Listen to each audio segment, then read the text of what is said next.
Well, hey, Sun City. Just waking up today on a heavy day.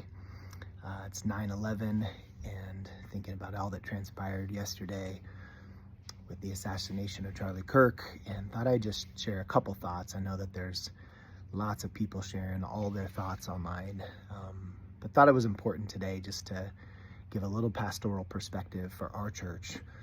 And want to just encourage you with a couple things today. Number one, when there are days like this that feel so heavy, we should let it drive us to prayer.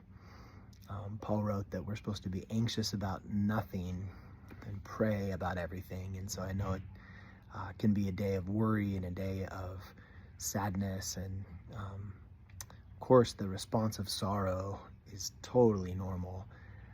But do want to encourage us to be praying.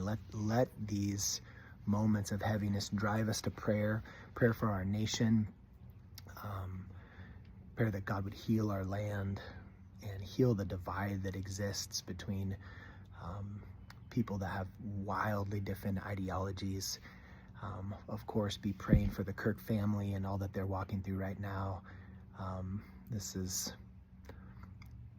two little kids' dad, and a mourning wife lost her husband. So just put yourself in their shoes and think about what that might be like, and pray for them.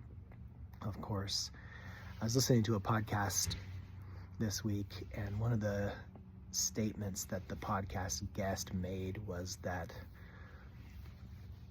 ideological hatred is the new racism. And I'd just been thinking about it all week long. And then, of course, yesterday, it came to my mind a lot as I was thinking about these events. And I think if there's a place to take action,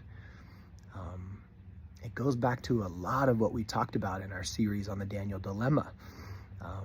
The idea that just because somebody thinks different than you, you should hate them. And then, of course, hatred is what leads to acts of violence like this. It is something to be condemned. And so just would encourage you in your own spheres of influence to speak up when we would see and notice ideological hatred. They think different than me, I hate them. It's just not the posture of Jesus.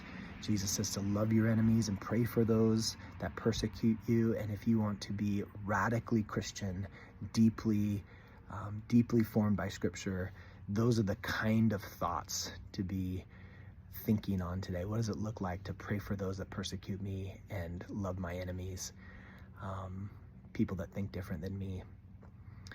So just let that resonate in your minds and hearts. I know I'm thinking a lot about it. I'm praying for you.